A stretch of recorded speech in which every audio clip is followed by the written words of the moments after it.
Joe, are we seeing the rise of the new leftist party demanding for the statues to come down, defunding the police, taking over and creating autonomous zones in America? Are we seeing a new political party in the on the rise? You know, this thing about statues is really interesting. And there are many statues that represent a history that's very painful for many Americans. But history is also something from which we can learn.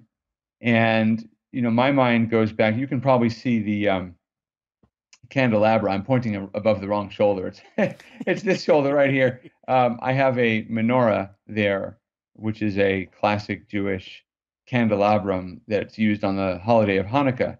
And what's interesting is that we know the shape of that menorah from a statue or a sculpture that exists in Rome.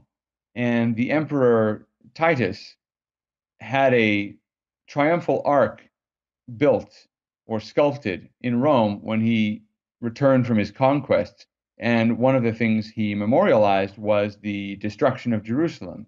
Now, for Jewish people, it's a very painful memory that that date in history is, in fact, a day of mourning every year on the Jewish calendar. This coming week, Jews will fast on, it's called the ninth day of Av, to remember the destruction of Jerusalem and to mourn for the destruction of Jerusalem. But what's interesting is that that ark that's built in Rome to commemorate the destruction of Jerusalem has an image of the Romans bringing back that candelabrum from the Holy Temple in Jerusalem all the way back to Rome. Now, nobody knows where it is today. Maybe they melted it down for the gold or whatever. But the point is that sculpture preserves that history. So we know what it looks like, and we can use it in our everyday or our annual holiday observances because of that statue. Is it an offensive statue? It is an offensive statue. It commemorates a terrible destruction and conquest and enslavement, but it's a piece of history and it tells a part of the story that would be missing otherwise. So Mm. when we start destroying history, we have to be very careful. I'd rather add to history than destroy history. I think there are a lot of heroes we ought to recognize more. There are civil rights heroes we should build memorials to.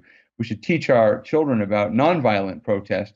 And there really is a philosophy of nonviolent protest that actually draws on Christian doctrines and other ideas that's completely lost in the riots that are going on right now.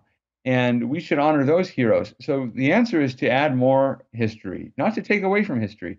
And I think what many Americans are afraid of is that in attacking offensive symbols and so forth, this new movement, which is supported by the Democratic Party, is throwing the baby.